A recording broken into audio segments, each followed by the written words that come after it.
Assalamualaikum warahmatullahi wabarakatuh. Saya Aulia Gestina, perwakilan dari kelompok 3. Di sini saya akan menjelaskan materi produk kreatif dan kewirausahaan KD 3.10 tentang menganalisis perencanaan produksi massal. Selanjutnya akan dijelaskan oleh rekan saya, Email. Pengertian produk massal. Produksi adalah kegiatan menambah nilai guna suatu benda atau menciptakan benda baru sehingga lebih bermanfaat dalam memenuhi kebutuhan. Sedangkan massal berarti disertakan atau melibatkan banyak orang. Sehingga produksi massal adalah kegiatan memproduksi barang tertentu yang sudah ditentukan standar spesifikasinya dalam jumlah besar melalui serangkai operasi yang sama dengan produk sebelumnya. Berikut adalah ciri-ciri produksi massal. Ciri-ciri produksi massal antara lain sebagai berikut. A. Produksi yang dihasilkan dalam jumlah besar. B. Biaya per unit rendah. C. Bertujuan menguasai pasar. D. Dijual di pasar bebas. E. Hampir tidak ada variasi produk. F. Harus ada stok untuk memenuhi kebutuhan saat masa tunggu. Bila tidak kelebihan produk, overproduction, perusahaan akan memaksa pasaran melakukan promosi, diskon, hadiah, dan lain-lain agar produk cepat terserap.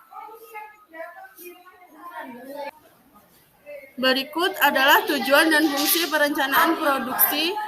Tujuannya A. Meminimalkan biaya serta memaksimalkan keuntungan. Salah satu tujuan perencanaan produksi massal yaitu meminimalkan biaya produksi yang memaksimalkan keuntungan.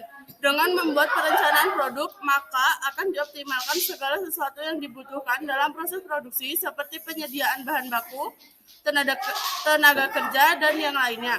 B. Memaksimalkan kepuasan pelanggan. Tingkat kepuasan pelanggan terhadap produk merupakan tujuan dari perencanaan. Semakin besar tingkat kepuasan pelanggan terhadap produk, maka semakin mudah bagi perusahaan untuk mendapatkan keuntungan.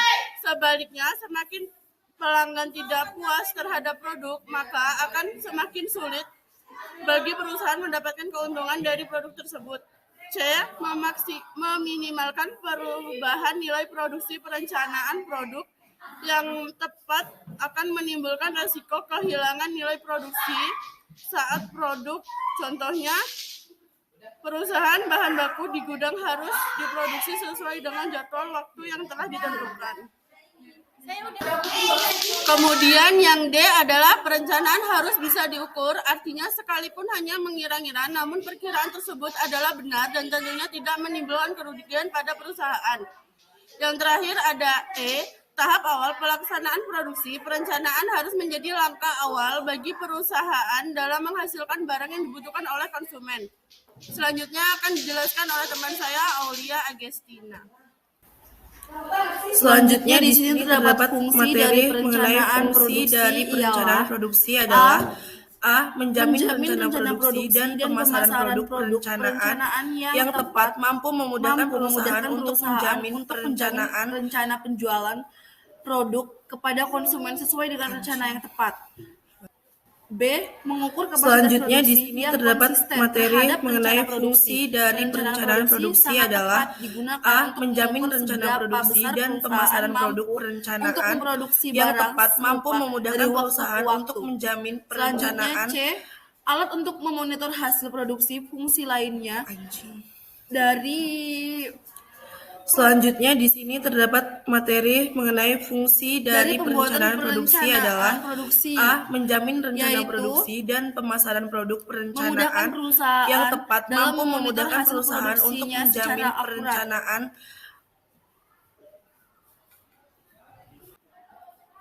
D. Meminimalkan perubahan tenaga kerja. Perencanakan produksi yang baik juga akan menentukan berapa banyak tenaga kerja yang harus digunakan untuk menghasilkan suatu produk. Dengan perencanaan yang berkaitan dengan tenaga kerja tersebut, maka biaya tenaga kerja pun bisa diminimalkan. Selanjutnya, E. Memaksimalkan perlengkapan dan inventaris pabrik. Dengan perencanaan produk yang baik, berarti penggunaan perlengkapan yang terdapat dalam pabrik pun dimaksimalkan. Unsur perencanaan produksi. A. Tujuan produksi harus dibuat sejelas mungkin dan mampu dipahami oleh manajemen perusahaan. B. Pengukuran dan standar produksi, artinya perencanaan produksi tidak hanya dilakukan atas tujuan saja, tetapi juga harus mengukur kemampuan konsumen dalam menyerap produk tersebut. C. Perencanaan merupakan fakta objektif.